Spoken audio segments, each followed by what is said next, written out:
I didn't realize that today was like, I guess every show's a theme? So, yeah. Oh, okay. What was last week? The Mayan New Year. Apocalypse. Yeah, Apocalypse. Really? I have like 10 minutes of jokes just on that.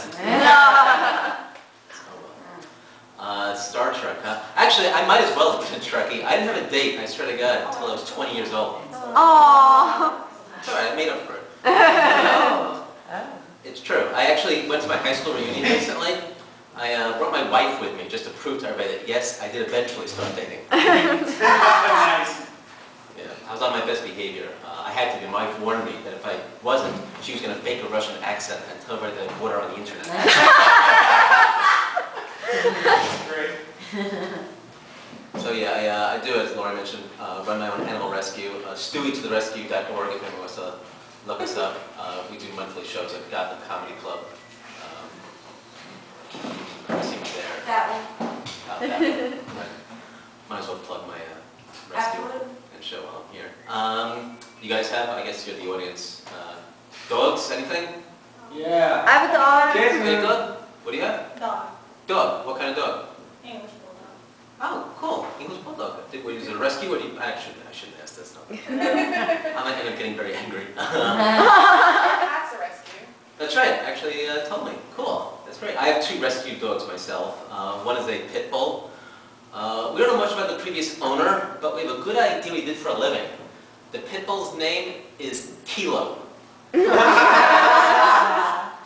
thinking Kilo's got a brother named Dimebag? Maybe a sister named I can't believe that bitch was a cop?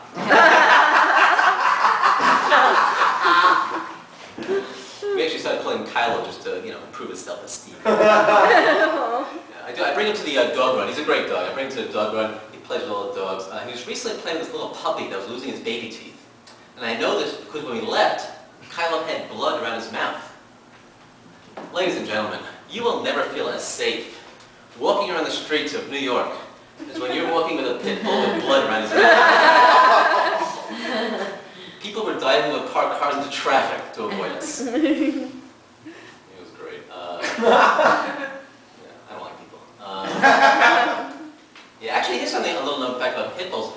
They used to be called the nanny dog because they're so good with babies. I swear, that's absolutely true. And obviously, you know that. Yeah. It's true. For that reason, if you're ever attacked by what you believe is a pit bull, grab the closest baby. Oh. Nice. Stick it right in front of you.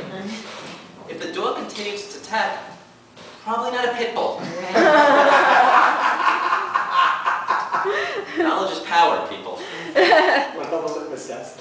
Right. Check that out. Could be a King Corso. I don't know. I mentioned we have 2 dogs. The other one is a little cockapoo. So we have a 60-pound pit bull and a 15-pound cockapoo. Guess which one is dominant in our house? No, it's a pit bull. Oh, no. Yeah. That was a trick question. That wasn't really a trick question. They get along well, though. It's not like one is really all that dominant. They're both good. By the way, you never noticed that a lot of these designer breeds are half poodle? There's like cockapoos, labradoodles, maltipoos, all these. Anybody know why that is? It's because poodles are sluts. Why? I knew it. By the way, I do a lot of animal rescue shows. Usually people say because they're hypoallergenic. No, they're smart. No, they're sluts. Yeah. Anyway, I was almost surprised that nobody said anything, but that's all right. Yeah, so we got the animals. And actually, I have to be honest with you. With your dog, well trained? Yeah. Okay. He's above these scales, so. Oh, really? Okay. Do you like to watch Cesar Millan? Yeah. Oh, you do, right? Yeah, I tried, I have to admit, like, the pit, he came a little bit, he's a little wired. You get these dogs from the shelters, and they've been there a while, and they get a little nuts. So I got a few trainers, and I tried Cesar Millan. I tried out his techniques, like, shh, Kyle, shh. He looks at me as if to say, you realize reality shows aren't real, right? Nice. Does your dog, like, walk behind you? Like it's supposed to, like, Caesar makes a big deal about them walking behind you. Yeah, it never happens. Doesn't happen, right? Yeah. The only way Kyle's walking behind me is if I staple a steak to my ass.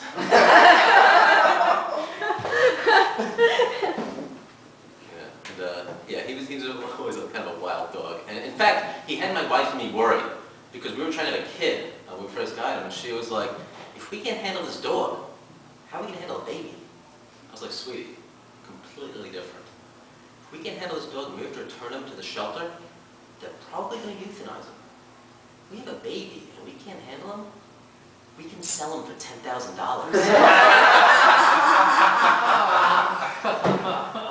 White babies are like little puking lottery tickets.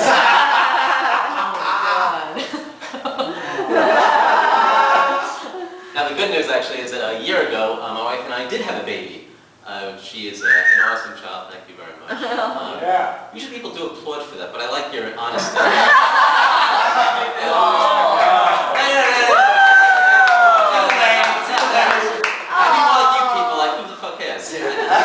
We're a cynical group.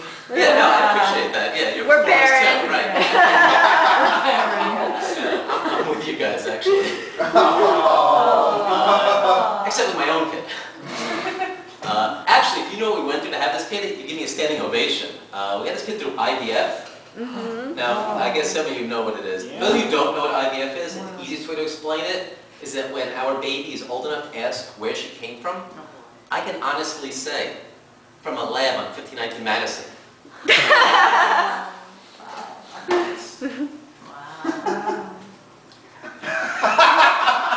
You're still shocked. You look flummoxed. I'm perplexed. Yeah, well, it's fibroids, whatever. We don't it wasn't my doing. I'm just kidding. Whatever. But it's a pain in the ass, let me tell you that much. My wife wants to have another kid now, just off topic here, and I'm like, well, we'll see. Anyway. Too much honesty on stage. At least my wife's not here. We're not taking this whole shit. Yeah, put that Emmanuel Lewis mask on and somebody before. That's not a inside joke there. Yeah, everybody always asks now, of course, how does the pit bull get along with the baby? And the good news, of course, is that they get along great. It would really suck if they didn't, because after what we've been through, I would hate to have to get rid of this baby. $10,000.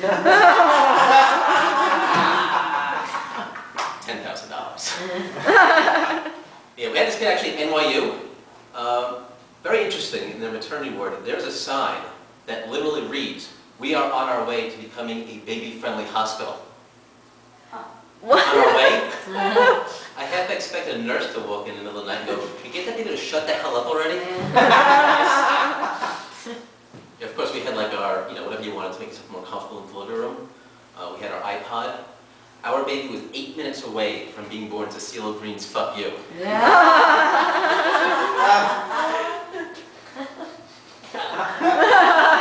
You guys know what ferberizing is?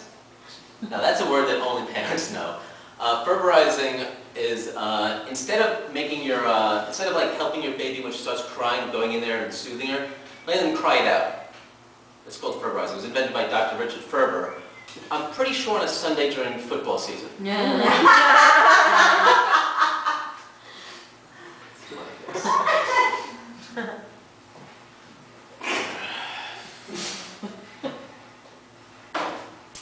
What else should I tell you? Of course, now we stay in a lot. We subscribe to Netflix.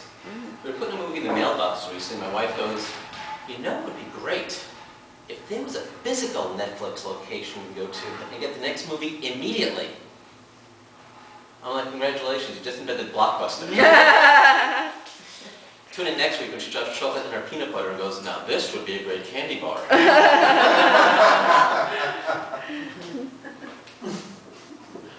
Yeah, so in spite, I got the animal rescue, I got the comedies thing, and the baby and the 2 dogs. And I still have a day job. I work as an accountant for this Italian company. Not only am I the only American there, but I'm also the only Jewish guy. And I don't know why that's funny, but... Because it's an accounting firm. It's not, but whatever.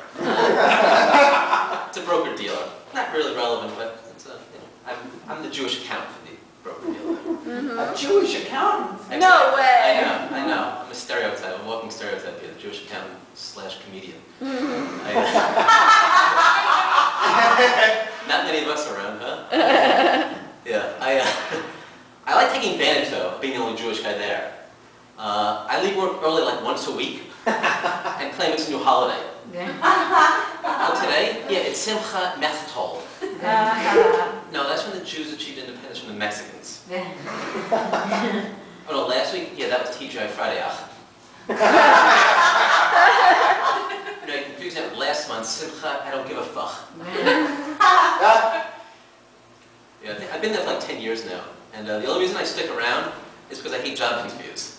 And you know, when they're confirming a new Supreme Court justice, they're not allowed to ask if they're like pro or anti-abortion. Why not? I wish I could go to a job interview, and when the guy asks me what my weaknesses are, go, you'll see. Do you get along with others? Oh, you'll find that out. Thanks, Larry.